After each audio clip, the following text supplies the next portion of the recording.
Hello and WhatsApp guys. तो कुछ सालों पहले तक भी अगर हम एनिमेटेड मूवीज या फिर एनिमेटेड कंटेंट के बारे में बात करते थे तो फिर लोग एक ही बात बोला करते थे कि ये तो बच्चों के कंटेंट है, ये तो बच्चों की देखने की चीज़ें हैं, ये तो कार्टून है, ये सब बोल के लोग टाल दिया करते थे। लेकिन जब इस साल महावतार नरसिम्हा रिलीज हुआ तो महावतार नरसिम्हा के सक्सेस ने सबका बोलती बंद कर दिया एंड इंडिया में एनिमेशन जॉनरा का पूरा सिनेरियो ही चेंज कर दिया। मतलब 40 करोड़ में बनी एक एनिमेटेड मूवी महावतार नरसिम्हा ने पूरे वर्ल्ड वाइड 300 करोड़ का कलेक्शन कर लिया था। Can you imagine? इंडिया का कोई कभी इमेजिन भी नहीं कर सकता कि इंडिया में एनिमेटेड मूवीज भी चल सकता है, लेकिन महावतार नरसिम्हा ने पूरा का पूरा सिनेरियो चेंज कर दिया। बच्चों से लेके बूढ़े तक सबको ये मूवी देखने पर मजबूर कर दिया, सिर्फ और सिर्फ कंटेंट के दम पर, स्टोरी के दम पर एंड विजुअल्स एंड एनिमेशन के दम पर।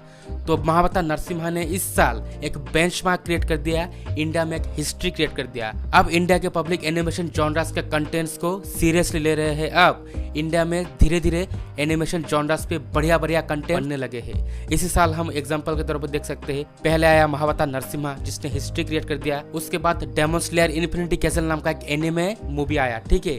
उस मूवी ने इंडिया में एक हिस्टोरिकल कलेक्शन करके दिखा दिया, सबका बोलती बंद कर दिया, सबको हैरान कर दिया। एंड रिसेंटली कुछ दिनों पहले नेटफ्लिक्स पे कुरुक्षेत्र नाम का एक एनिमेटेड सीरीज आया था जिसको भी लोगों ने काफी पसंद किया एंड उस सीरीज का भी एनिमेशन जो था ना वो बहुत ही बढ़िया लेवल का एनिमेशन था। तो इसी से हम अंदाजा लगा सकते हैं कि धीरे धीरे इंडिया में एनिमेशन कंटेंट्स का राइज हो रहा है। तो उसी से हम अंदाजा लगा सकते हैं कि इंडिया में एनिमेशन जॉनरास के फैंस है, लेकिन उनको प्रॉपर कंटेंट नहीं मिलता, उनको प्रॉपर बढ़िया विजुअल्स नहीं मिलते, इसलिए वो लोग इन सब चीजों को इग्नोर मारते हैं। लेकिन धीरे धीरे एनिमेशन जॉनरास का राइज हो रहा है इंडिया में। तो आज हम उसी चीज को लेकर आलोचना करेंगे। तो आओ यार एक एक करके शुरू करते हैं। तो रिसेंटली एक एनिमेशन मूवी का टीजर रिलीज हुआ एंड उस मूवी का नाम है Baahubali the eternal war and ये मूवी बाहुबली यूनिवर्स का मूवी होने वाला है। इस मूवी के टीजर में जिस लेवल का एनिमेशन दिखाया गया, सीरियसली बता रहा हूँ, इससे पहले इंडिया में किसी भी एनिमेशन जॉनर्स के मूवी को इतना सीरियसली नहीं लिया गया था एंड इतना परफेक्टली, इतना बढ़िया तरीके से एनिमेशन को किसी भी मूवी में प्रेजेंट नहीं किया गया था। इस टीजर के छोटे से एक झलक ने सबको हैरान कर दिया, सबको दंग कर दिया एंड सबको सोचने पर मजबूर कर दिया। जब ऑडियंस किसी चीज को सपोर्ट करते हैं तो प्रोड्यूसर्स, मेकर्स भी उस चीज को बनाने पर मजबूर हो जाता है। इसका प्राइम एग्जांपल है बाहुबली द इटर्नल वार। इस मूवी के बारे में आप लोगों को कुछ खासियत बताता हूँ। इस एनिमेशन मूवी का बजट होने वाला है 120 करोड़ रुपए। Can you imagine? इंडिया में एक एनिमेटेड मूवी बनने जा रहा है एंड उस मूवी का बजट होने वाला है 120 करोड़ रुपए। एंड सबसे बड़ी बात जो है ना, इस मूवी के साथ SS राजामौली का नाम एसोसिएटेड है। बस यह नाम ही बस काफी है इस चीज को देखने पर मजबूर करने के लिए ऑडियंस को, ठीक है। अब ऑडियंस इस मूवी को देखेंगे ही देखेंगे क्योंकि इस मूवी के साथ SS राजामौली का नाम एसोसिएटेड है। एंड आप लोगों को एक और खासियत बता दूं, जो वर्ल्ड फेमस नेटफ्लिक्स पे शो है आर्केन शो को जिस एनिमेशन टीम ने बनाया था वो same team Baahubali the eternal war को बनाने वाले हैं। तो अब आप लोगों का एक्साइटमेंट और बढ़ गया होगा। तो ये जो मूवी आने वाला है बाहुबली द इटर्नल वार, ये सिर्फ इंडिया के ऑडियंस को ही टारगेट नहीं करेंगे बल्कि पूरे विश्व भर के ऑडियंस को, पूरे वर्ल्ड वाइड के ऑडियंस को टारगेट करने वाले हैं ये मूवी। क्योंकि आप सबको पता ही है कि एनिमेशन एक ऐसा जॉनरा है जो सिर्फ एक जगह पे सीमित नहीं है, ठीक है। मतलब दुनिया के हर कोने में, दुनिया के हर कंट्री में लोग एनिमेशन मूवीज, एनिमेशन कंटेंट देखते ही है, ठीक है।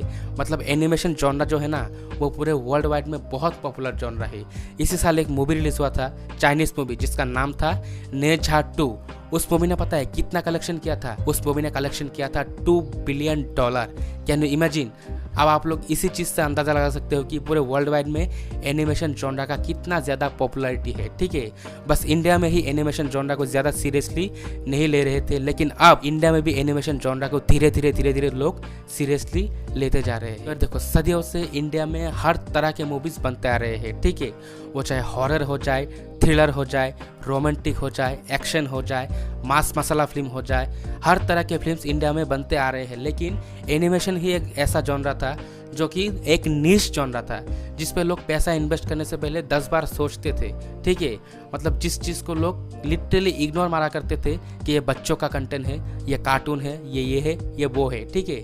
लेकिन अब ये देख के बहुत बढ़िया लग रहा है कि इंडिया के प्रोड्यूसर्स, इंडिया के मेकर्स एंड इंडिया के ऑडियंस भी एनिमेशन जॉनरा को सीरियसली ले रहे हैं। ऐसा नहीं कि इंडिया में कभी भी एनिमेशन जॉनरास के मूवीज या फिर एनिमेशन जॉनरास के कंटेंट नहीं बनते थे, लेकिन एनिमेशन जॉनरास के जो मूवी या फिर एनिमेशन जॉनरास के जो कंटेंट बनाया करते थे उनको बनाते ही ऐसे थे जैसे कि ये बच्चों का कंटेंट हो, जैसे कि ये कार्टून हो। उनको कभी सीरियसली बनाते ही नहीं थे मेकर्स। लेकिन अगर आप लोग चाइनीज एनिमेशन मूवीज या फिर जापानीज एनिमेशन मूवीज या फिर हॉलीवुड के एनिमेशन मूवीज देखो ना, तो आप लोगों को पता चलेगा कि वो लोग एनिमेशन जॉनरास के मूवीज को भी कितना सीरियसली लेते हैं, उनके स्टोरी में कितना डेप्थ होता है, उनके स्टोरी में कितना दम होता है, उनके मार्केटिंग में कितना दम होता है, या फिर उनके मेकर्स उन मूवीज को कितने शिद्दत से कितने दिल से बनाते हैं। सिर्फ यही चीज़ मिसिंग था इंडिया के एनिमेशन जॉनरास के मूवीज में, ठीक है।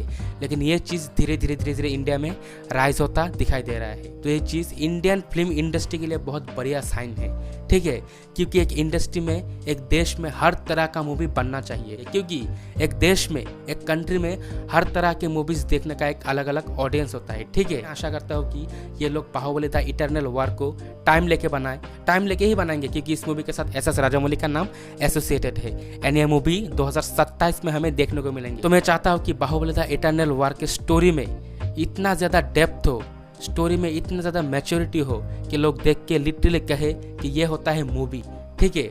और भी कुछ मूवी आ रहा है, जैसे कि अश्विन कुमार जो है, जिन्होंने महावता नरसिम्हा को बनाया था, वो एक अलग तरह का यूनिवर्स सेटअप कर रहे हैं, ठीक है। उसमें भगवान विष्णु के 10 अवतार का अलग अलग मूवी आने वाला है एंड वो मूवीज भी बहुत बढ़िया होने वाला है, क्योंकि महावता नरसिम्हा देख के एक होप आ गया कि अच्छा मूवी बनने वाला है, क्योंकि मूवी के साथ अश्विन कुमार जैसे टैलेंटेड एंड पैशनेटेड डायरेक्टर का नाम एसोसिएटेड है। का जो महावतार यूनिवर्स का अपकमिंग मूवी आ रहा है, महावतार परशुराम, वो मूवी देखने के लिए बहुत ज़्यादा एक्साइटेड हूँ कि अश्विन कुमार भगवान परशुराम के स्टोरी को किस तरह से प्रेजेंट करता है, कितना मैच्योरली दिखाता है एंड स्टोरी में कितना ज़्यादा डेप्थ होता है। इंडिया में बहुत सारे मेकर्स धीरे धीरे उठ के आ रहे हैं एंड वो लोग भी अपना एनिमेशन मूवीज, अपना एनिमेशन कंटेंट का अनाउंसमेंट कर रहे हैं। तो मैं आशा करता हूँ कि इंडिया के जितने भी फिल्म मेकर्स एनिमेशन मूवीज पे काम कर रहे हैं या फिर अच्छे एनिमेशन मूवीज बनाना चाहते हैं, तो वो फिल्म मेकर्स मूवीज को शिद्दत से बनाए, दिल से बनाए, मूवी के स्टोरी में डेप्थ हो, का स्टोरी जो है वो थोड़ा मैच्योरली प्रेजेंट करे,